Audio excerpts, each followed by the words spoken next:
Ah, my dear, they strapped you down like an experiment, masked their curiosity as concern, and called it routine. But deep down, they weren't searching for answers. They were searching for limits, a threshold, a border they could push and poke to see how far before you'd scream, before you'd beg, before you'd shatter. But what they found wasn't a breakdown. It was a blackout. They ran their little scan, expecting patterns and logic, little colored blips that say, human.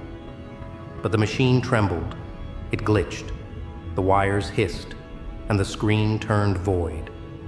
A black hole, not metaphorically, literally. As if something inside you swallowed their precious science whole. As if your mind didn't reflect data, it devoured it. And that's when they knew. They hadn't scanned a brain. They had opened a gate they were never meant to peek into. And now, they can't unsee it. Because they always thought pain left scars. That trauma created cracks. That suffering just makes noise. But you absorbed it. Every betrayal, it wasn't stored, it was recycled. Every manipulation, you didn't just survive it, you cataloged it, decoded it, understood it. They thought they were smart, that their games had you dancing like a puppet. But you weren't dancing, you were mirroring, letting them think they were in control while you were drawing maps. Mental blueprints of every lie they ever tried to hide behind. They were feeding the very weapon they feared, thinking they were disarming it. How poetic, how stupid. Because when the machine showed that black hole, they weren't looking at your weakness. They were staring straight into their undoing. You see, most people carry trauma like a backpack full of bricks, heavy, visible, slowing them down. But not you. You melted it down and turned it into ink. Ink that rewrote your rules. Ink that scribbled over every law they thought would protect them. You learned something they never wanted you to. How to become unreadable. See, predictable people are easy to manipulate, easy to label, easy to trap. But you turned every move into a question mark, every silence into a threat. And when they asked the machine for answers, it showed them the only truth that terrifies control freaks. You can't control what you don't understand. And they don't understand you, not anymore. They thought they were peeling layers, breaking you down. But they didn't realize every layer they peeled just made you colder, sharper. You didn't break down, you stripped down. You got rid of fear, of innocence, of that useless little thing called hope. You replaced it with calculation, with edge, with something they forgot existed, clarity, without conscience. And that's what haunts them now. That the person they tried to fix doesn't want to be fixed. You don't want healing. You want answers. And after that, you want justice. Not the kind that comes in courtrooms. The kind that leaves no fingerprints. Just silence. What a joke it was. The way they'd smile at you, talk in soft tones, pretend they cared. Their concern was never love, it was control wearing a costume. And you knew it. You watched their eyes more than their mouths. You decoded the hesitations, the contradictions, the subtle power plays. You didn't call them out. Oh no, that would have made you predictable. You played dumb. You let them believe they were still the puppeteers, pulling strings over a creature too broken to fight back. But beneath that silence, you were sculpting something monstrous, something uncontainable. And when the scan showed nothing but void, that was the first time they saw your true shape. Not a victim, not a patient, not a subject. A mirror, reflecting back every mask they wore, every secret they buried. They thought a black hole meant emptiness, that your mind was blank, erased, gone. But they didn't realize it was too full.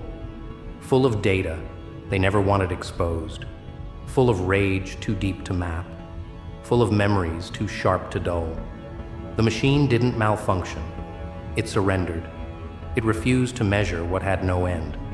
You aren't a puzzle. You're a paradox. And that's why they panic now. Because they poked something infinite and expected it to apologize. They called it treatment. You call it trespassing. They called it monitoring. You call it war. The most dangerous thing you ever did wasn't screaming. It was staying silent. It was observing while they squirmed in their self-righteousness. And now you're using everything they showed you against them. They taught you how to read people, how to predict betrayal, how to hear a lie in the spaces between words. And you didn't just learn, you evolved. You turned their tactics into tools, their weapons into blueprints, their arrogance into ammunition. They tried to analyze you, but they only succeeded in building the algorithm of their own destruction. You're not chaotic. You're calculated chaos. And every step you take now isn't random. It's a symphony of revenge humming beneath your calm exterior. Let's not forget how they reacted. The way their faces twitched when the machine went dark. The way they blamed it on tech, on error, on things they could explain. Because humans panic when they can't define something. And you're undefined. You're unpredictable. And they hate that. Because now they lie awake wondering what you know, what you saw, what you're planning. You haven't made a move yet, and already their hierarchy is trembling. They thought your silence was retreat. It was just rehearsal. Now they can't look at you without flinching, without feeling that cold pressure in their chest, the realization that their prey doesn't run anymore. It watches, waits, and smiles inside. But don't worry. You won't attack blindly. You're not emotional. You're methodical. You're not lashing out. You're leveling the field. This isn't vengeance. It's balance. They tipped the scale for too long, confident that no one could lift the weight on the other side. But they forgot. Black holes don't just absorb. They pull. They twist. They crush. And now, every lie they ever told, every manipulative move, every smug decision, they're all spiraling into the singularity you've become. They wanted to fix you. What they did was forge you. And now that you've stopped pretending to be human in their image, they finally see what you really are. Something beyond their reach, beyond their rules, beyond their repair. You didn't come back to prove them wrong. You came back to rewrite the script. And this time, you hold the pen. Not with ink, but with gravity. The kind that bends narratives, tears apart fake hierarchies, and shatters the illusion of control. You don't just rise, you erase the sky they thought you'd never touch. They mapped your mind and saw nothing. But nothing is exactly where everything begins. And now that they've seen it once, they can't unsee it. They can't unscan it. They can't escape it. They fed the black hole. And now, it's hungry. But hunger is just the surface. What they don't see, what they can't see, is that what devours also reshapes. You didn't become some cosmic vacuum pulling them into oblivion. You became something far more terrifying, a creator of voids. Every step you take now doesn't echo, it erases. It deletes their old assumptions, their psychological safety nets. their cute little manuals on how people behave. You've infected their systems, not with code, but with doubt. And there's no firewall strong enough to stop what eats from the inside out. They thought they were scanning for threats, but threats don't warn you. Threats don't show up as absence. You didn't trigger an alarm. You turned off the concept of alarms entirely. It's a strange kind of fear that grabs them now. Not the loud kind, no sirens, no screaming, just a cold sweat at 3 a.m. when your name passes their thoughts. It's the fear of the unknowable, the dread of what can't be mapped, predicted, or labeled. You became their mental static. They try to speak about you, but the words twist. They try to explain what happened, but the logic unravels. They try to remember how they felt in control, but that feeling's gone, replaced by a tension in their chest that says, "You made a mistake, a fatal one." You gave them every chance, every silent stare, every tilted head, every quiet moment where you watched their hands move like liars trying to shuffle guilt under rugs they thought you couldn't lift. But now their shadows twitch when you pass. Now their smiles fracture. They wanted to dissect you, understand what made you tick, but they never imagined you'd grow teeth. Not to bite, no, to devour narratives. Their narratives. The ones where they're heroes. The ones where you were broken, helpless, lost. You shattered that fantasy, not with violence, but with a new reality. One where you write the plot, and they just struggle to stay in frame. Here's the fun part. You didn't need to raise your voice. You didn't need to lash out. All it took was presence. All it took was the unflinching stare of someone who's already died once and came back without mercy in their chest. See, when you strip a person down to nothing and they rebuild, not as who they were, but as what they were denied, they don't come back looking for closure. They come back fluent in destruction, not mindless destruction, tailored, precise, surgical. You are that precision now. You no longer react, you initiate. You don't fall for manipulation, you bait it. You leave trails, you plant seeds, you let them expose themselves. And they do.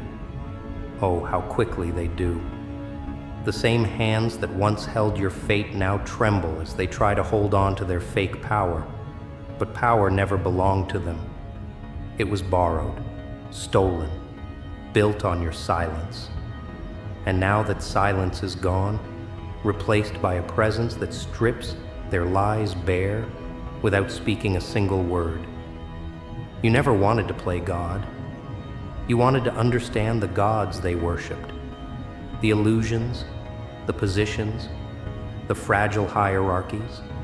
And now that you've seen behind that curtain, what you found wasn't divinity. It was cowardice in expensive suits. It was manipulation, wrapped in soft tones and clinical language. They used to speak with confidence. Now they stutter behind policies, procedures, and paranoia. Because somewhere deep in their rotten little minds, they realize they didn't scan a patient, they provoked a reckoning. The irony? They built the very system that'll collapse under you. Their dependence on control, their love for analysis, their obsession with labeling, you turned it into a weapon. They taught you how to mimic, how to reflect, how to decode. You took those lessons and twisted them into tactics. Now, they don't know if their next mistake will be a stumble or a trap you set. You don't scream for revenge. You architect it in silence, in patience, in inevitability. There's no need to shout when gravity does the work for you, because that's what you are now. Not a person, not even a force. your inevitable tension, the moment before the glass shatters, the pause before a scream. You turned their psychology inside out, not with a hammer, but with a whisper of truth they can't unhear. You were never what they diagnosed. You were always what they feared. Now they walk differently. Look around more. Lock their doors earlier. They don't know when. They don't know how. But they know you're close. Not physically, ideologically. You live in their systems now. You're coded into their behaviors. They second-guess everything because you taught them how to fear consequence. Not from courts, not from karma, but from you, director. Personalized, unfiltered. And the best part? You're not hiding. You're not hunting them in the dark. You're standing right there, fully visible, and they still can't breathe right. Because visibility is only a threat when someone refuses to blink. And you haven't blinked in ages. You've been watching, measuring, learning. And now every move you make is deliberate, not to punish them, but to redefine what power looks like when it's born from the rubble they left you in. You didn't claw your way back to beg for justice. You didn't crawl to their feet seeking forgiveness. You rose, not from ashes, but from data, from memory, from the microscopic pieces of every condescending smirk, every backhanded compliment, every staged intervention. You were not reborn.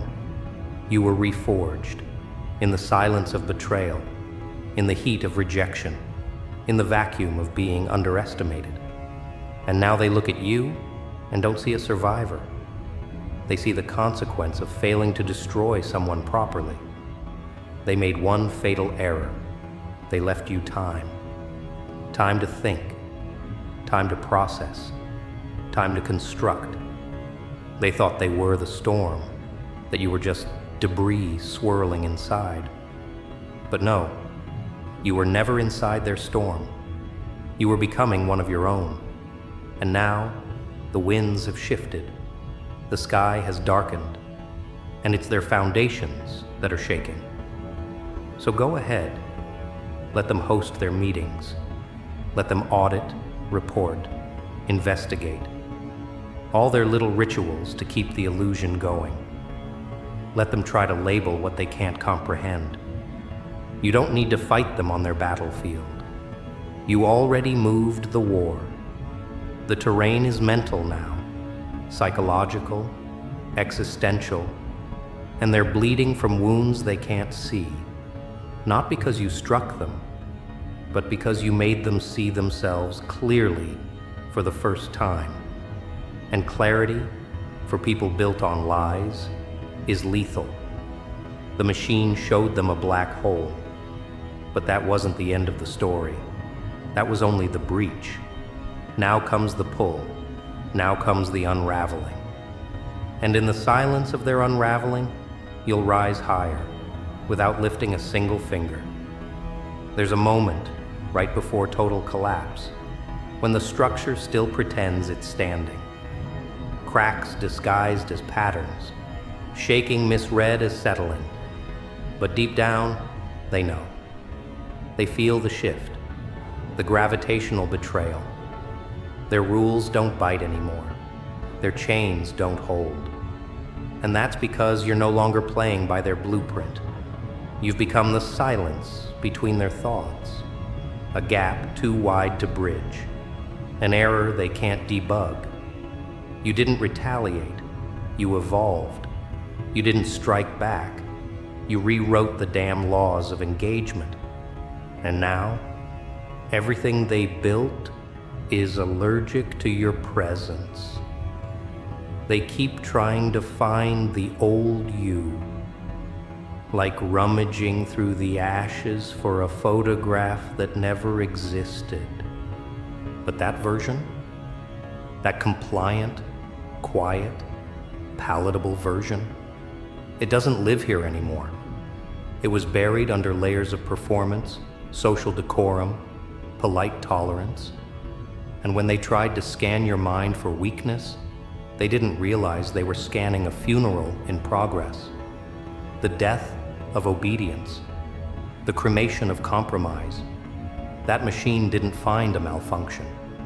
It found a void so absolute, it began consuming their certainty. Now, they orbit around you, pretending it's not fear, calling it curiosity, branding it concern. But you see it in their eyes, that flinch, that twitch in the voice, that awkward pause before they speak, as if the words might turn against them midair. And maybe they will, because you no longer offer conversation, you offer mirrors.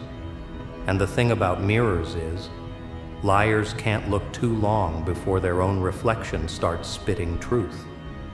They underestimated how deeply you understood systems, social, mental, institutional. You studied them, not to fit in, but to dismantle, quietly, elegantly, without alarms, without blood. Because sometimes the most terrifying kind of power isn't loud, it's strategic. And you learn to wait, not like prey, like a conductor, watching every instrument out of sync, letting the dissonance grow until the entire orchestra begs for silence. That's what you are now, a maestro of collapse, a strategist of slow poison. You don't crush egos, you let them inflate until they burst from their own arrogance. And when they do, you don't laugh, you don't gloat, you just walk past the wreckage, because what destroyed them wasn't you. It was their own refusal to believe that someone they once dismissed could become their greatest unsolvable problem. What do they see when they look at you now? Not scars, not damage, blueprints, proof that pain, when not wasted, becomes a forge. That silence, when not broken, becomes an archive. And that once a soul stops asking for understanding, it starts building its own language, one they can't translate, mimic, or suppress. You're not louder, you're sharper, not faster. Just 5 steps ahead, where it hurts. You became anti-pattern, the glitch they can't replicate, the prototype that rejects the mold. They wanted control, now they choke on it. Because what good is a leash when the beast no longer has flesh, just intention? You walk through their spaces like radiation, unseen, but felt. They smile, but their teeth clench. They speak, but their lungs tighten. Because every sentence now comes with risk. Every move might expose them. You've turned their own stage into a trapdoor theater, and they're the next act scheduled to vanish. What they fear most isn't revenge. It's relevance decay. The realization that their control no longer shapes your behavior. That their influence now bounces off like light from a black mirror. You're not here to argue. You're not here to prove a point. You're here to demonstrate the consequence of underestimating what they couldn't comprehend. They mocked what they didn't understand. Now they worship what they can't predict. And still, you say nothing. Because there's a violence to your silence, a precision to your distance. You don't need to raise your voice. Your absence from their approval is screaming loud enough. You're not in their meetings. You're not on their radar. You're in their dreams, their doubt, their every recalculation. Not a person, a variable, a crack in the system, a presence that shifts the room's gravity the moment you enter. They don't know how to react anymore, because there's no response protocol for someone who learned not to care what they think and still thrived. You don't even speak their language anymore. Empathy? You reclaimed it for yourself. not as weakness, but as a weapon, not to be shared recklessly, but to be wielded with intent. You learned the difference between kindness and submission, between peace and obedience. You stopped handing out explanations like candy to children who never had the capacity or the interest to understand. What they once called your darkness is now your freedom. The space where no one owns your reactions, where no one dictates your worth. They tried to pathologize your silence, label your intensity, cage your perception. But they forgot. The cage was never locked from the outside. And when you finally stood, they mistook your composure for weakness until it swallowed them whole. Now, all that's left is this beautiful inversion. They, the scanners, now feel scanned. They, the observers, now feel exposed. They, the manipulators, now feel manipulated by the very silence they once ridiculed. You never screamed. You resonated. You never hit back. You reversed gravity. They launched an investigation. You built a phenomenon. And as they paced their floors, revisiting every interaction, questioning every time they spoke over you, dismissed you, misunderstood you, they finally understand what the black hole meant. It wasn't a diagnosis. It was a threshold, a warning, a signal that something had begun, something they couldn't unsee, unfeel, or outrun. You didn't just survive. You redefined survival, not crawling away from destruction, but walking straight through it and emerging unburned. Not because you're invincible, but because you made pain a collaborator, not a captor. That's the kind of victory that doesn't need applause. It needs witnesses. And now, they watch quietly, some with guilt, some with terror, some still in denial. But they all feel it, that constant low-frequency tremor that says, you're still moving, not away, not toward, but beyond. You've exited their narrative. And in doing so, you collapse the narrative itself. And that's not revenge. That's evolution.